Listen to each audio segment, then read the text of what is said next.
ओम नमो भगवते वासुदेवाय नमः। प्रिय भक्तजनों, आज हम गुरुवार व्रत की कथा का श्रवण करेंगे। भगवान विष्णु जी आपकी सभी मनोकामनाओं को पूर्ण करें और उनका आशीर्वाद आप सभी पर बना रहे। भारत में एक नरपति राजा राज्य करता था। वह बड़ा ही प्रतापी और दानी था। वह नित्य प्रतिदिन मंदिर में दर्शन करने जाता तथा ब्राह्मण और गुरु की सेवा किया करता था।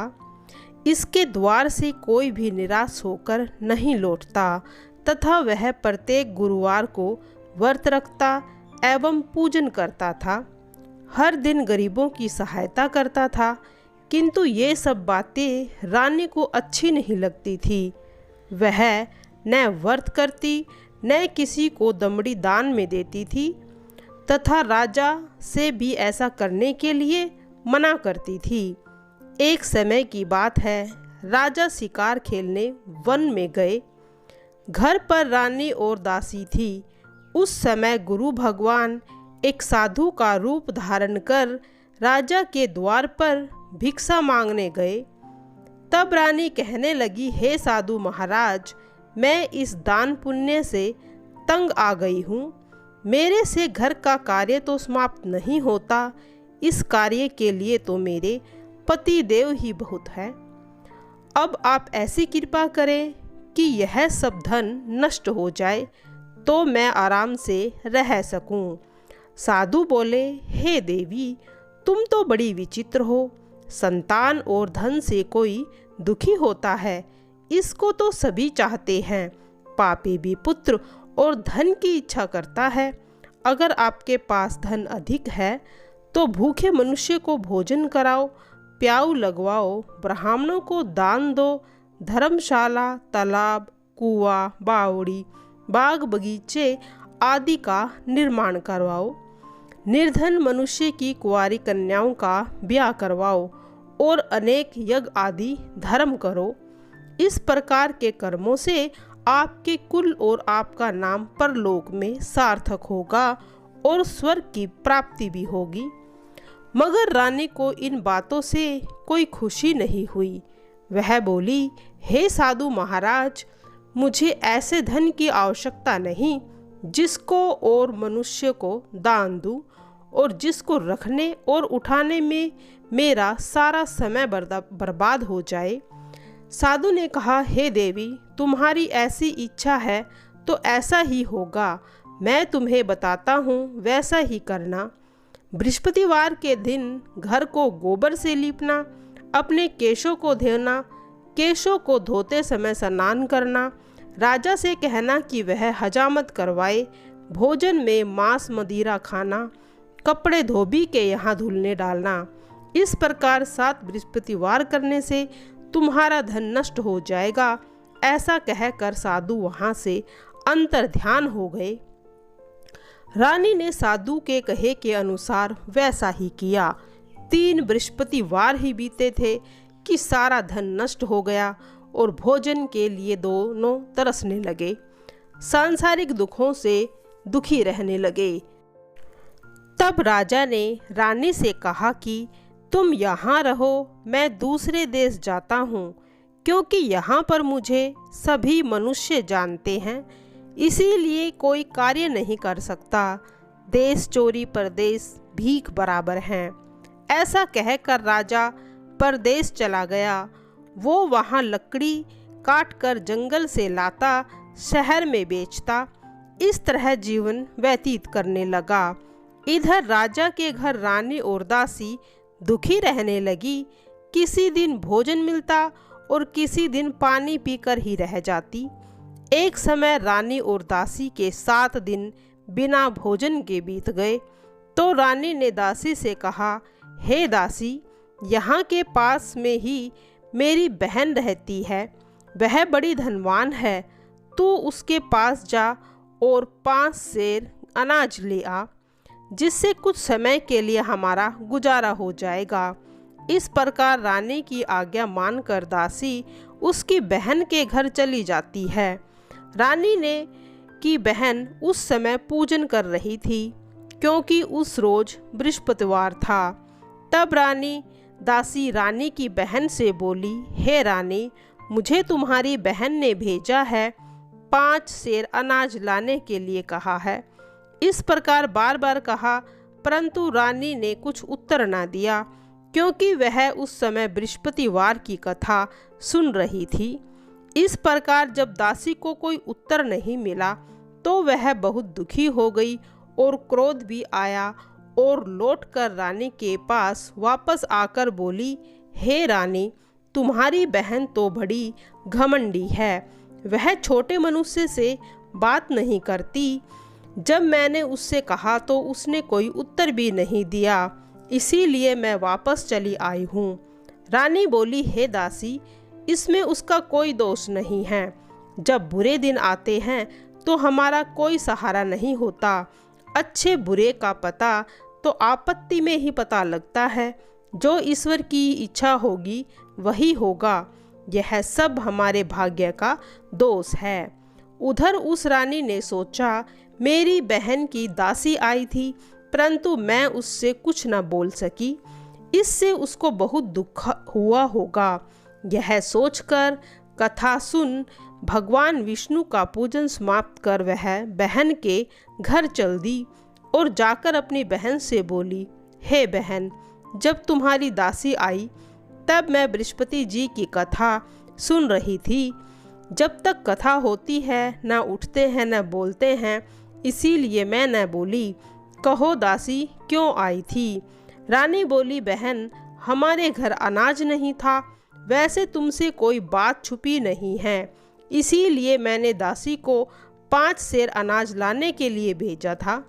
रानी बोली, देखो, बृहस्पति देव सबकी मनोकामनाएं पूर्ण करते हैं।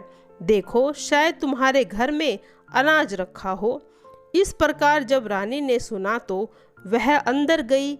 वहाँ उसे एक बड़ा पात्र मिला जिसमें अनाज भरा हुआ था और रानी और दासी देखकर बहुत खुश हो गई। तब दासी कहने लगी, हे रानी, वैसे तो हमको अन्न नहीं मिलता और हम रोज व्रत ही तो करते हैं। अगर इनसे व्रत की विधि तथा कथा पूछ ली जाए तो हम भी इस व्रत को किया करेंगे। तब रानी ने अपनी बहन को बताया कि हे बहन, बृहस्पतिवार का व्रत क्यों करते हैं तथा यह व्रत कैसे करना चाहिए।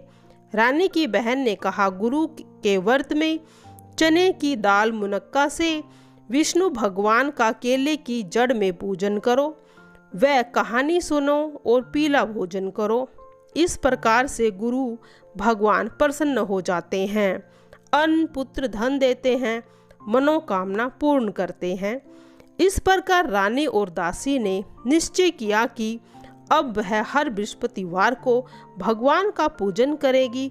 7 रोज बाद जब बृहस्पतिवार आया तो उन्होंने व्रत रखा और गुड़ साल से जाकर चना और गुड़ बीन लाई तथा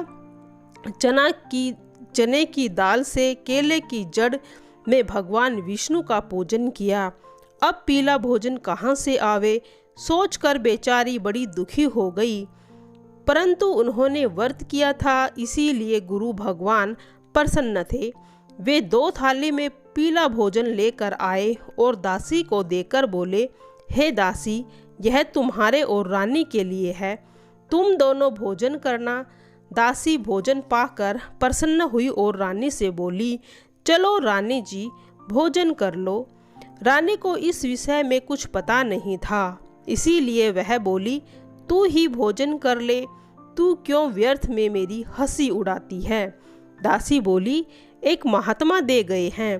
रानी कहने लगी, वह भोजन तेरे लिए दे कर गए हैं, तू कर ले।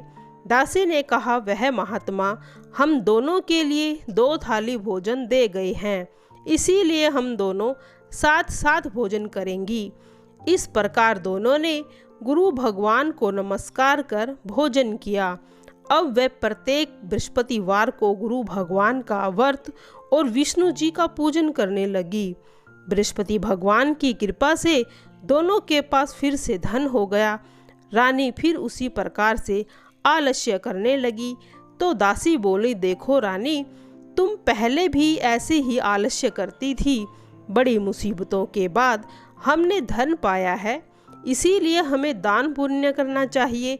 भूखे मनुष्य को भोजन कराओ, पाठशाला आदि का निर्माण कराओ, कुंवारी कन्याओं का विवाह कराओ, धन को शुभ कार्यों में खर्च करो, जिससे तुम्हारा कुल का यश बढ़ेगा, स्वर्ग प्राप्त होगा और पितर भी प्रसन्न रहेंगे।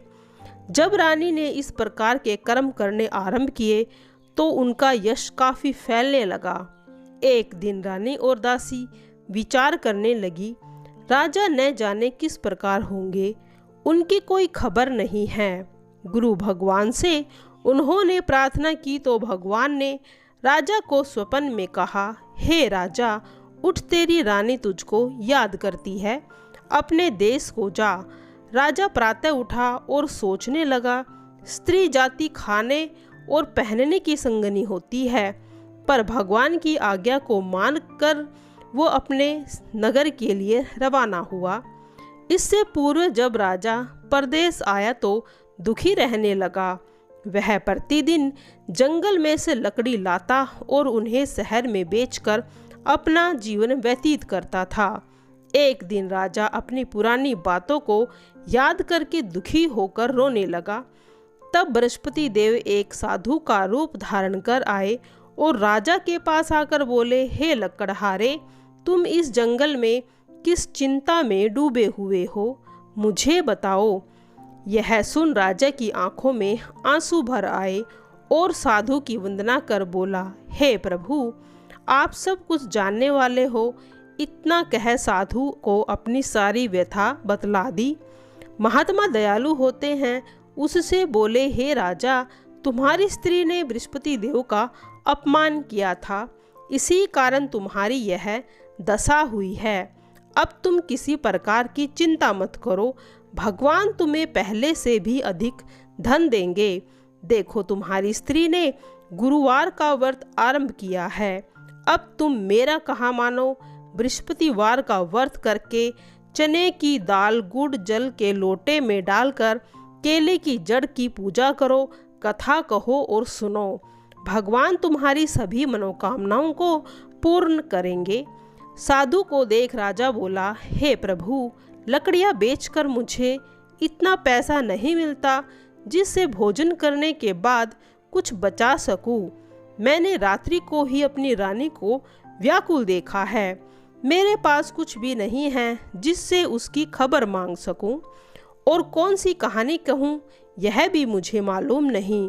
साधु ने कहा, हे राजा, तुम किसी बात की चिंता मत करो। बृहस्पतिवार के दिन तुम रोजाना की तरह लकड़ियां लेकर शहर जाओ, तुम्हें रोज से भी दुगना धन प्राप्त होगा, जिससे तुम भली भांति भोजन कर लोगे और बृहस्पति देव की पूजा का सामान भी आ जाएगा, और फिर उसके बाद बृहस्पति देव की कथा भी कहना। इस तरह कहानी कहकर साधु देवता वहाँ से लोप हो गए। धीरे धीरे समय गुजरने पर फिर बृहस्पतिवार का दिन आया। राजा जंगल से लकड़ी काटकर शहर में बेचने गया। उस दिन उसे और दिनों से भी अधिक धन मिला, जिससे राजा ने चना गुड़ आदि लाकर गुरुवार का व्रत किया। उस दिन से उसके सभी दुख दूर हुए। परंतु जब दूसरा गुरुवार आया तो वह व्रत करना भूल गया। इस कारण बृहस्पति देव नाराज हो गए। उस दिन उस नगर के राजा ने विशाल यज्ञ का आयोजन किया तथा शहर में यह घोषणा करवाई थी, यदि कोई मनुष्य अपने घर में भोजन न बनावे, समस्त जनता मेरे यहाँ भोजन करने आए। इस आज्ञा को जो न मानेगा उसे फांसी की सजा दी जाएगी। इस तरह उस राजा की आज्ञा अनुसार सभी लोग भोजन करने आए, लेकिन लकड़हारा कुछ देर से पहुंचा। इसीलिए राजा उसको अपने महल में ले गए और भोजन करा रहे थे। रानी की नज़र उस खूंटी पर पड़ी जिस पर उसका हार लटका हुआ था। वह वहां दिखाई नहीं दिया। राजा ने निश्चय किया कि मेरा हार जरूर इस मनुष्य ने चुराया है। उसने सैनिकों को बुलाकर लकड़हारे को जेल खाने में बंद करवा दिया। एक दिन राजा जेल खाने में दुखी होकर विचार करने लगा कि कौन से पूर्व जन्मों के कर्म में मुझे यह दुख प्राप्त हुआ है, और साधु को याद करके जो उसे जंगल में मिला था। अचानक उसी समय बृहस्पति देव साधु के रूप में प्रकट हुए और उसकी दशा देखकर कहने लगे, अरे मूर्ख, तुझे बृहस्पतिवार की कथा नहीं कही, इस कारण तुझे यह दुख प्राप्त हुआ है। अब तू चिंता मत कर, बृहस्पति देव के वार के दिन तुम्हें जेल खाने के दरवाजे पर 4 पैसे पड़े मिलेंगे, जिससे तू बृहस्पति देव का पूजन करना, तेरे सभी कष्ट दूर हो जाएंगे। उसे बृहस्पतिवार के दिन 4 पैसे पड़े मिले। तब राजा ने कथा कही। उसी रात को बृहस्पति देव ने उस नगर के राजा को स्वप्न में कहा, हे राजा, तुमने जिस आदमी को जेल खाने में बंद करा है वह तो निर्दोष है, वह भी राजा है, उसे छोड़ देना। रानी का हार उस खूंटी पर ही लटका मिलेगा। अगर तूने ऐसा नहीं किया तो मैं तेरे संपूर्ण राज्य को नष्ट कर दूंगा। इस तरह के स्वप्न को देख राजा प्रातःकाल उठा और खूंटी पर रानी का हार लटका हुआ देखा। तो राजा ने लकड़हारे को बुलाया और उससे क्षमा मांगी और उसको सुंदर वस्त्र और आभूषण देकर विदा कर दिया। गुरुदेव की आज्ञा अनुसार राजा अपने नगर को चल दिया। राजा जब नगर के निकट पहुंचा तो बड़े आश्चर्य हुआ। नगर में पहले से भी अधिक बाग, तालाब और कुएं तथा बहुत सी धर्मशालाएं में मंदिर बन गए। राजा ने पूछा, यह बाग और धर्मशालाएं किसकी हैं? तो लोग कहने लगे, ये सब रानी और उसकी दासी की हैं। तब राजा को बहुत आश्चर्य हुआ और गुस्सा भी आया। ये सब रानी और दासी के हैं तो ये कैसे हुआ? तो रानी ने अपनी दासी से कहा, हे दासी, राजा हमें कितने बुरे हाल में छोड़ गए थे, वो हमारी ऐसी हालत देखकर कहीं वापस लौट ना जाए, इसीलिए तू दरवाजे पर खड़ी हो जाना। आज्ञानुसार दासी दरवाजे पर खड़ी हो गई और राजा आए तो उन्हें अपने साथ ले आई। राजा ने क्रोध में आकर अपनी तलवार निकाल ली और पूछने लगा कि बताओ, तुम्हें यह धन कैसे प्राप्त हुआ है? तब उन्होंने कहा कि यह धन हमें बृहस्पति देव के व्रत से प्राप्त हुआ है। राजा ने निश्चय किया कि 7 रोज बाद तो सभी बृहस्पतिवार का बृहस्पति देव के दिन पूजन करते हैं, लेकिन मैं तो रोजाना दिन में 3 बार कहानी कहूँगा और रोज व्रत किया करूँगा। अब वह हर समय राजा के दुपट्टे में चने की दाल बंधी रहती और दिन में 3 बार उस कहानी को कहता। एक रोज राजा ने विचार किया कि चलो अपनी बहन के यहाँ हो आऊं। यह निश्चय कर राजा घोड़े पर सवार हो अपनी बहन के पास चल दिया। रास्ते में उसने देखा कि कुछ आदमी एक मुर्दे को ले जा रहे हैं। उन्होंने रोककर राजा ने कहा, अरे भाई, मेरी बृहस्पतिवार की कहानी सुन लो। वे बोले, लो, हमारा तो आदमी मर गया है, इसको कहानी की पड़ी है। लेकिन कुछ आदमी बोले, कहो, तुम्हारी कहानी सुनेंगे। राजा ने दाल निकाली, कथा कहने लगा। कथा आधी ही हुई थी तो मुर्दा हिलने लगा। कथा समाप्त हुई तो राम राम करके खड़ा हो गया। आगे चला तो उसे किसान खेत में हल चलाता मिला। राजा ने उससे कहा कि अरे भाई, मेरी बृहस्पतिवार की कथा को सुन लो। किसान बोला, जब तक तेरी कथा सुनूंगा तब तक तो 4 हरिया खेत जोत लूँगा। जा अपनी कथा किसी और को सुनाना। राजा आगे चल दिया। राजा के जाते ही बैल पछाड़ खा कर गिर पड़े और किसान के पेट में जोर से दर्द होने लगा। उस समय उसकी माँ रोटी लेकर आई। उसने यह देखा तो पुत्र ने सारा हाल अपनी माँ को बता दिया। तब बुढ़िया दौड़ी दौड़ी उस राजा के पास गई और बोली, मैं तेरी कथा सुनूंगी, पर तू मेरे खेत में चलकर कह। राजा ने बुढ़िया के खेत में जाकर कथा कही, जिसके सुनते ही बैल खड़े हो गए और किसान का पेट भी दर्द बंद हो गया। अब राजा अपनी बहन के घर गया। बहन ने उसकी बड़ी ही मेहमानी की। दूसरे दिन राजा उठा तो उसने कहा कि देखो क्या सब लोग भोजन कर रहे हैं। राजा ने अपनी बहन से कहा कि ऐसा कोई मनुष्य नहीं जिसने भोजन न किया हो, वो मेरी बृहस्पति देव की कथा को सुन ले। बहन बोली, भैया यह देश ऐसा ही है, यहाँ लोग पहले भोजन करते हैं, बाद में अन्य कार्य करते हैं। अगर कोई पड़ोस में हो तो देखूं। ऐसा कहकर देखने चली गई, परंतु कोई भी व्यक्ति ऐसा नहीं मिला जिसने भोजन नहीं किया था। वह कुम्हार के घर गई जिसका लड़का बीमार था। उसे मालूम हुआ वह 3 रोज से भूखा था क्यों और उसने भोजन नहीं किया था। उसने वहां जाकर बृहस्पति देव की कथा कही, जिसे सुनकर उसका लड़का ठीक हो गया, जिससे राजा की प्रशंसा होने लगी। एक रोज राजा ने अपनी बहन से कहा, हे बहन, हम अपने घर जाएंगे, तुम भी तैयार हो जाओ। बहन ने अपनी सास से कहा। सास ने कहा कि तू चली जा, पर अपने बच्चे को मत ले जाना, क्योंकि तेरी भाई की तो कोई औलाद ही नहीं है। बहन ने राजा से कहा, भैया मैं चलूंगी, पर बालक नहीं जाएंगे। राजा बोला, जब बालक ही नहीं चलेगा तो तू क्या करोगी। दुखी मन से राजा अपने नगर में लौट आया। राजा ने अपनी रानी से कहा, हम निर्वंशी राजा हैं, हमारा मुंह देखने का कोई धर्म नहीं है, और उसने भोजन भी नहीं किया। रानी बोली, हे प्रभु, बृहस्पति देव ने जब हमें सब कुछ दिया है तो औलाद भी देंगे।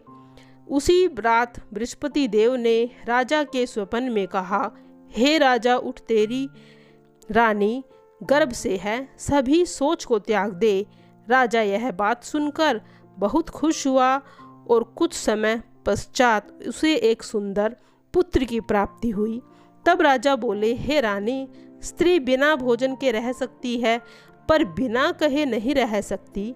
जब मेरी बहन आए तो तुम उससे कुछ मत कहना। रानी ने सुनकर हाँ कर दी। जब राजा की बहन ने यह समाचार सुना तो वह बहुत खुश हुई तथा बधाई देने अपने भाई के घर आई। तो रानी ने कहा, घोड़ा चढ़कर तो नहीं आई, गधा चढ़कर आई है। वह बोली, भाभी, यदि मैं इस प्रकार से नहीं कहती तो तुम्हें औलाद कैसे मिलती। बृहस्पति देव सभी की मनोकामनाओं को पूर्ण करते हैं। जो सद्भावना पूर्वक बृहस्पति देव का व्रत करते हैं, कथा को सुनता है, दूसरों को सुनाता है, बृहस्पति देव का आशीर्वाद उन पर सदैव बना रहता है। प्रिय भक्तजनों, अब सुनेंगे बृहस्पति देव की आरती। ओम जय बृहस्पति देवा, जय बृहस्पति देवा, छिन छिन भोग लगाऊं कदली फल मेवा। ओम जय बृहस्पति देवा, तुम पूर्ण प्रेमात्मा, तुम अंतर्यामी, जगत पिता जगदीश्वर, तुम सबके स्वामी। ओम जय बृहस्पति देवा, चरणा अमृत निज निर्मल, सब पातक हरता, सकल मनोरथ दायक, कृपा करो भरता। ओम जय बृहस्पति देवा, तन मन धन अर्पण कर जो शरण पड़े, प्रभु प्रकट होकर आकर द्वार खड़े। ओम जय बृहस्पति देवा, दीन दयाल दयानिधि, भगतन हितकारी, पाप दोष सब हरता, भव बांधन हारी। ओम जय बृहस्पति देवा, सकल मनोरथ दायक, सब संयम तारी, विषय विकार मिटाओ, संतन सुखकारी। ओम जय बृहस्पति देवा, जो कोई आरती तेरी प्रेम सहित गावे, ज्येष्ठानंद बंद सो निश्चय फल पावे। ओम जय बृहस्पति देवा, छिन्न छिन्न भोग लगाऊं कंदली फल मेवा, तुम पूर्ण प्रेमात्मा, तुम अंतर्यामी। ओम जय बृहस्पति देवा। जय बृहस्पति देवा, तेरी सदा ही जय हो। अपनी कृपा दृष्टि भक्तजनों पर बनाए रखना।